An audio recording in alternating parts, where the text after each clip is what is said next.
आपके मन में क्षोभ नहीं आएगा। महाराज यही नहीं होता, अच्छी बात सुनकर हम भले अनसुना कर दें, पर बुरी बात सुन करके तो अनसुना नहीं कर पाते, बर्दाश्त ही नहीं होता। बर्दाश्त कर लोगे तो शांति होगी, और बर्दाश्त नहीं करोगे तो गड़बड़ होगी। आपसे मैं पूछना चाहता हूँ, भोजन करते हो, कोई कड़वी चीज आ जाती तो क्या करते हो? उसको गुटकते हो कि निगल देते हो? क्या करते हो? हाँ, कड़वी लौकी आ जाए तो अंदर गुटक जाते हो क्या? निगल देते, बाहर निकाल देते हो, उगल देते हो? निगलते नहीं, उगल देते हैं, क्योंकि मालूम है अगर इसको हमने गुटक लिया, निगल लिया तो मामला गड़बड़ हो जाएगा। कड़वी लौकी तो फूड पॉइजन कर देती है, तो कड़वी लौकी क्या, जो भी कड़वी चीज़ होती है उसको हम एक्सेप्ट नहीं करते, उसको हम बाहर निकाल देते हैं। बस मैं आपसे केवल इतना ही कहना चाहता हूँ, जब आप कड़वी लौकी को अपने गले के नीचे उतारने को तैयार नहीं, या कड़वी वस्तु को अपने गले के नीचे उतारने को तैयार नहीं, तो किसी के कड़वे वचनों को अपने भीतर उतारने के लिए क्यों तत्पर होते हो? उसे उतारना बंद कर दो, सारा काम हो जाए। उसे नहीं उतारना, उसको अपने साथ जोड़ना ही नहीं, उसे एक्सेप्ट ही नहीं करना। मजा ही मजा। नजरअंदाज करना सीखिए। जिन बातों से मेरे मन में अशांति होती है, मुझे उन बातों को नजरअंदाज करना है, और नजरअंदाज करने का एक बड़ा अच्छा तरीका है हंसकर टालना। क्या? हंसकर टालना। एक बार ऐसा हुआ, एक अपार्टमेंट था, बहुत मज़ेदार प्रसंग याद आ गया। एक अपार्टमेंट था, बहुत बड़ा अपार्टमेंट था, अनेक फ्लैट थे, और उस अपार्टमेंट में एक फ्लैट ऐसा था जिसमें केवल एक नौ दंपति रहते थे, तीसरा कोई मेंबर नहीं था। लेकिन उनके फ्लैट के अंदर से जब भी आवाज़ आए तो केवल हंसने की आवाज़ आए। लोगों को बड़ा आश्चर्य हुआ, नया कपल है, लड़ाई झगड़े कभी तो होती होंगी, लेकिन चीखा चिल्ली की आवाज़ नहीं, जब आवाज आए तो केवल हंसी की आवाज आए। मामला क्या, एक दिन एक युवक से रहा नहीं गया, और उसने जाकर के उस कपल में से जो मेल था, पति से जाकर के पूछ लिया कि भैया क्या मामला है, तुम्हारे घर में जब भी आवाज आती है तो केवल हंसने की आवाज आती है, कोई लड़ाई झगड़ा नहीं होता है क्या? इसका राज क्या है? बोले क्या बताऊं, मेरी पत्नी बड़ी क्रोधी है। ध्यान से सुनना। उसने कहा क्या बताऊं, मेरी पत्नी बड़ी क्रोधी है। बोले पत्नी क्रोधी है तो हंसते क्यों? बोले यही तो राज की बात है। बोले इसमें राज क्या है? बोला मेरी पत्नी को जब गुस्सा आता है तो घर का सामान उठा उठा कर मुझ पर फेंकती है। ध्यान से सुनना। मेरी पत्नी को जब गुस्सा आता है तो घर का सामान उठा उठा कर मुझ पर फेंकती है, जब निशाना लग जाता है तो वो हंसती है, और चूक जाता है तो मैं हंसता हूं। निशाना लगे तो और चूके तो हंसते रहो। अपना सकते हो आप? इसके लिए मादा चाहिए, तब जीवन का रस रह सकते। इसलिए नंबर 1 कठोरता, नंबर 2 क्रोध, नंबर 3 कुटिलता। अपने मन में कुटिलता हावी ना होने दें। कुटिलता का मतलब, कुटिलता का मतलब क्या होता है? मायाचारी, धोखेबाजी, छल, षड्यंत्र, प्रपंच, इनसे बचो। महाराज कुटिलता त्याग देंगे तो हमारा तो जीना ही मुश्किल हो जाएगा। हम लोग तो माया के ही अवतार हैं। मैं आपसे कहना चाहता हूं, आप सब जगह कुटिलता छोड़े, अति उत्तम बात है, लेकिन यदि ऐसा नहीं कर सकते तो कम से कम 3 के साथ कुटिलता न करने की दृष्टि अपना अंदर विकसित करो। सबसे पहला, माता पिता। अपने माँ बाप से कभी कुटिलता नहीं करेंगे। आजकल के बच्चे तो माँ बाप से ही सबसे ज्यादा कुटिलता करते हैं। आप किसी बच्चे या बच्ची की मोबाइल मांग लो और बिना मैसेज को मिटाए दे दे तो हमको बताना, या बच्चे उसमें ऐसे लॉक लगा के रखते हैं कि माँ बाप को पता नहीं लग सके। सबसे पहले वो माँ बाप को ही छिपाएंगे, यहीं से छिपाने की शुरुआत होती है। और बड़े होने के बाद वो माँ बाप से दूर हो जाते हैं। अपने माँ बाप को ही धोखा, अपने ही माता पिता का ही तिरस्कार, अपने ही माँ बाप का अपमान और अपने ही माँ बाप का असत्कार, ये बहुत बड़ा पाप है। शास्त्रकार कहते हैं तिन्नम उयारम दुप्पड़ियारम, 3 का उपकार दुष्प्रतिकार होता, उस उपकार को कभी चुकाया नहीं जा सकता। वो कौन? नंबर 1 माता पिता, नंबर 2 गुरु और नंबर 3 जीविका दाता। माता पिता जन्म देते हैं, जीविका दाता जीवन की व्यवस्था देते हैं और गुरु जीवन की दिशा देते हैं। मां बाप के प्रति कभी कुटिलता ना अपनाएं। ऐसा तो कर सकते हैं? कर सकते हैं कि नहीं कर सकते हैं? तय करो, आज से एक दिशा लेंगे कि ये कुटिलता मैं अपने माता पिता के प्रति तो कभी नहीं होने दूंगा। नंबर 2 में गुरु के साथ कभी कुटिलता नहीं करूंगा, वहां साफ दिल होकर के जाऊंगा। लेकिन कभी कभी तो जब लोग आते हैं देखते हैं तो यहां भी आदमी के अंदर का रवैया कुछ और होता है। वो कुटिलता मनुष्य के जीवन को विकृत बना देती है। और जिसने तुम पर कभी कोई उपकार किया, जिसके सहारे तुम आगे बढ़े, उसको ही धोखा देने की बात कभी नहीं करनी चाहिए। नंबर 4 कृपणता। कृपणता का मतलब क्या? कंजूसी। इसको छोड़े। कृपणता बहुत बुरी चीज है। मनुष्य में उदारता होनी चाहिए।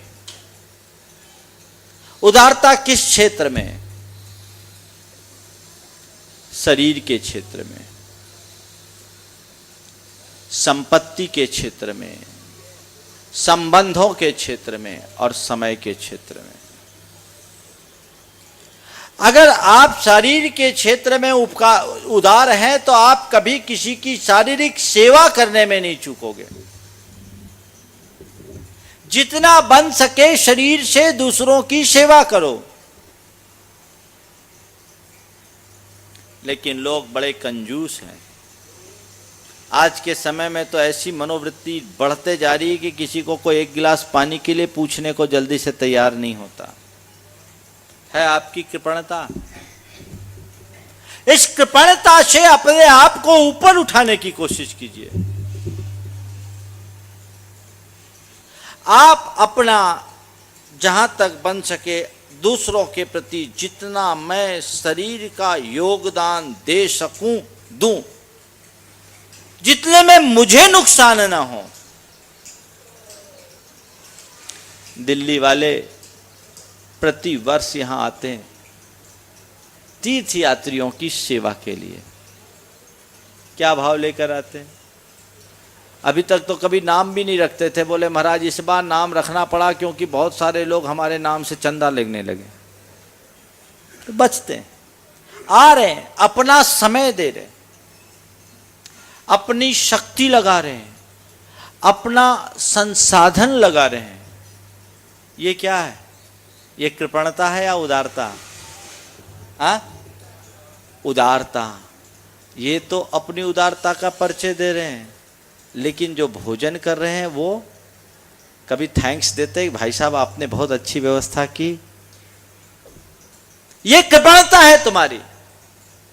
किसी जगह चातुर्मास के लिए गए, चातुर्मास कमेटी ने तुम्हारी उत्तम व्यवस्था की, रहने की, खाने की, महाराज के प्रवचन की, आहार की।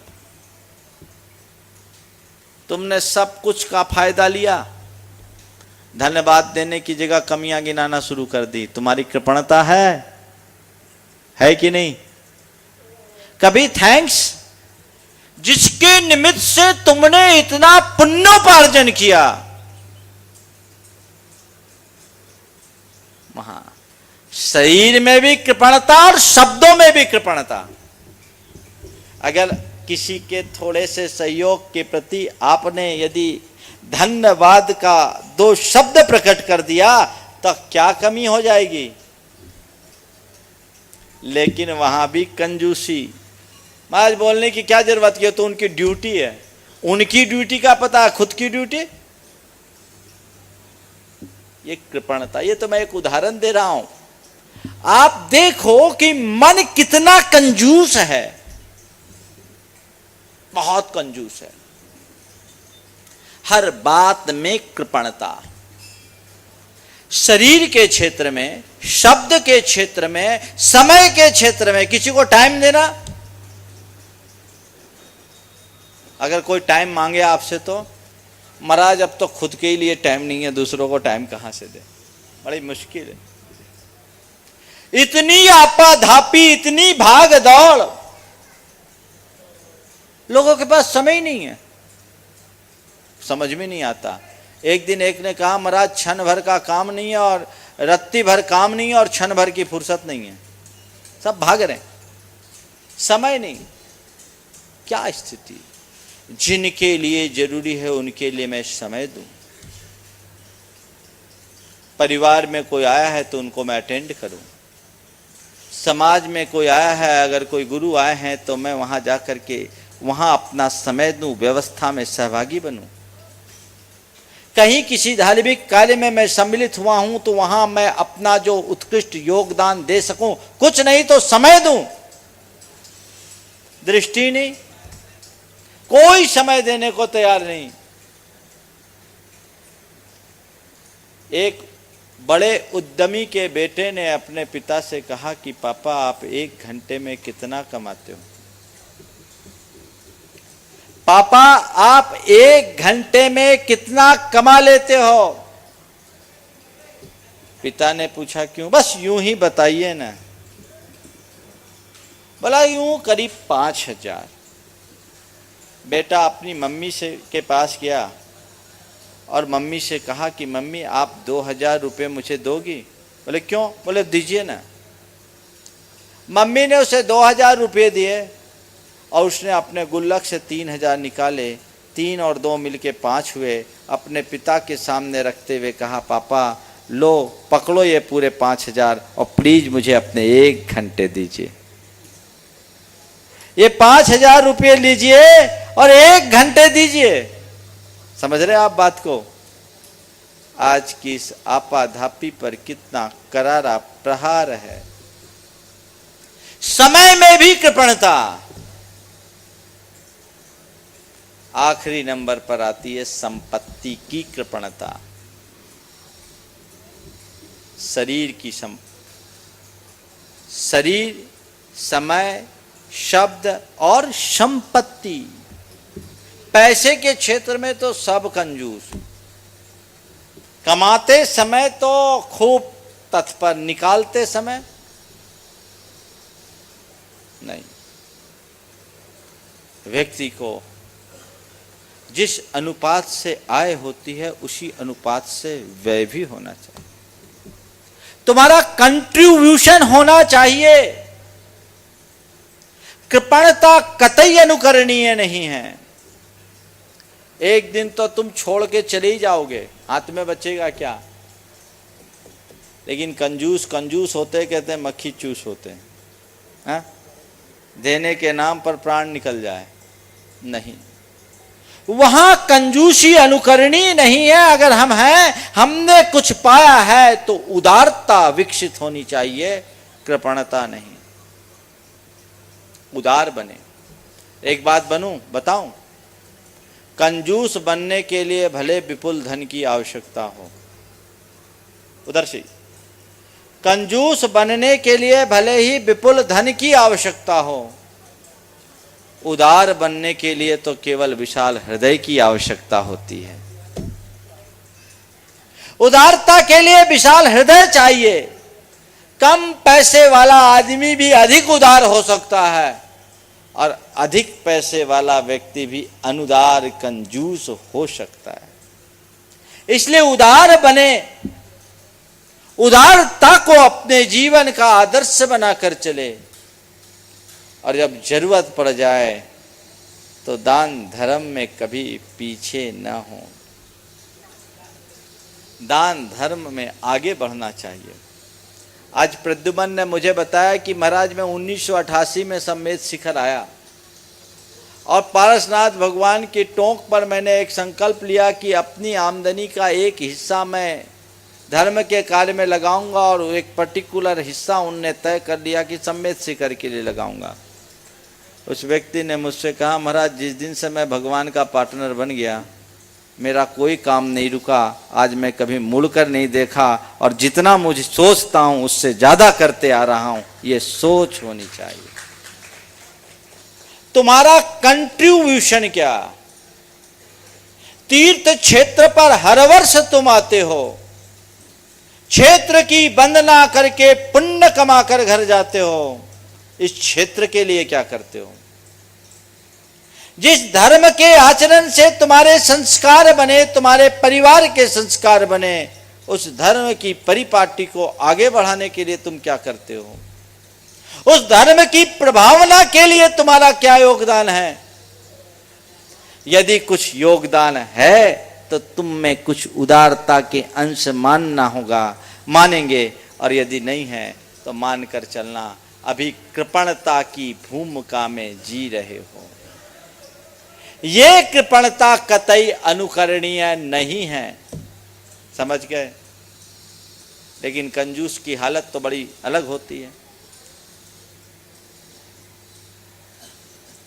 कंजूस पिता को मरती हुई हालत में देखकर बेटे ने बनवा लिया 2 गुना बड़ा कफन और हुआ प्रसन्न।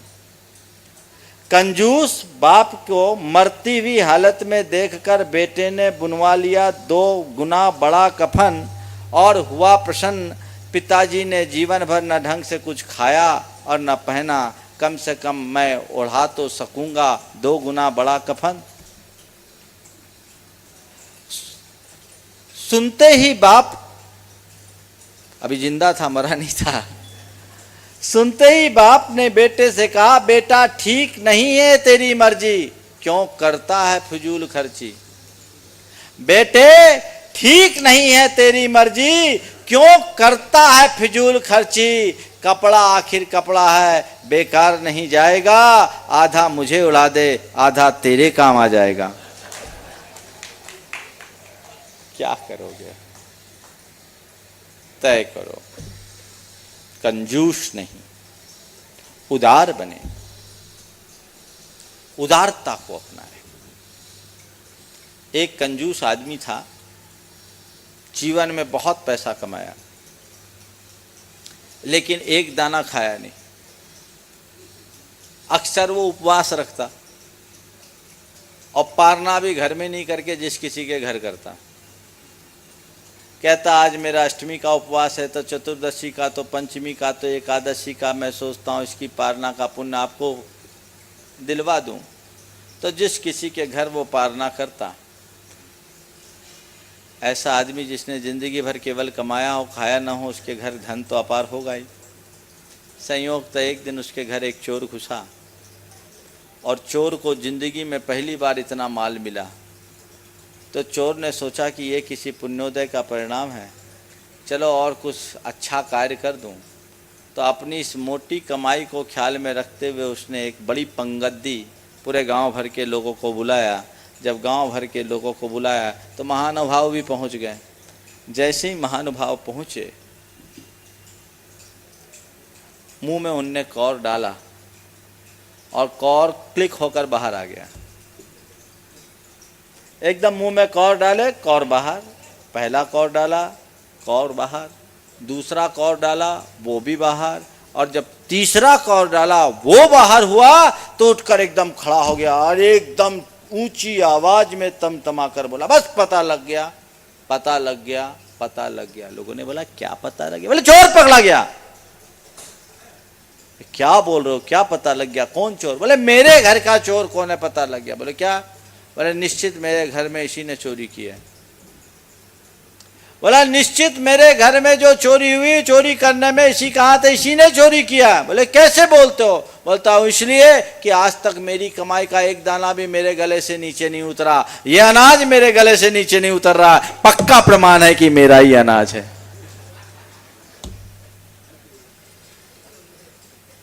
धन्य है ये कृपणता किसी काम की नहीं। मनुष्य जीवन में चाहे कितनी भी संपत्ति जोड़ ले, एक दिन छोड़ के जाना है। मैं आपको बताऊं,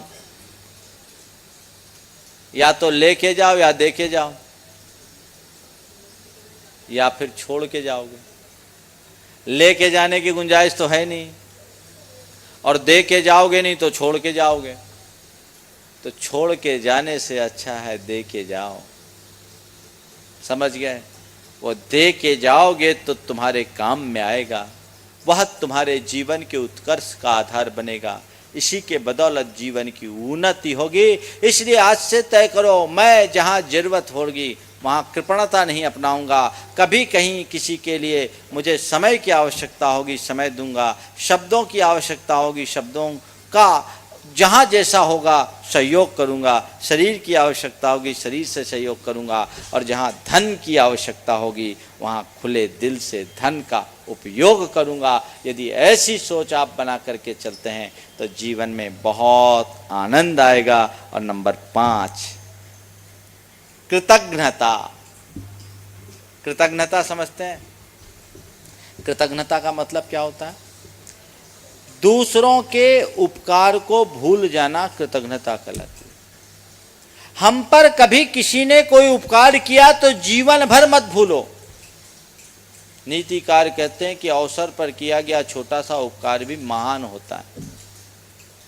कोई व्यक्ति हम पर कोई उपकार करे तो उस उपकार को जीवन पर्यंत मत भूलो, आखिरी तक याद रखो कि आज जो मैं हूं उसके ही बदौलत है। कृतज्ञता को एक बहुत बड़ा पाप और कृतज्ञता को एक बहुत बड़ा गुण कहा गया है भारतीय संस्कृति में। कृतज्ञ होना यानी दूसरों के उपकारों का ऋणी बने रहना, और कृतज्ञ बनना यानी एहसान फरामोश हो जाना। आज एहसान फरामोशों की भरमार है। संत कहते हैं ऐसा व्यक्ति जीवन में कभी अपना उत्थान नहीं कर सकता। नीतिकार कहते हैं गोघ्ने चैव सुरापे च चौरे भग्न व्रते तथा निष्कृति विहिता सद्भि कृतज्ञे नास्ति निष्कृति। गाय की हत्या कर ले,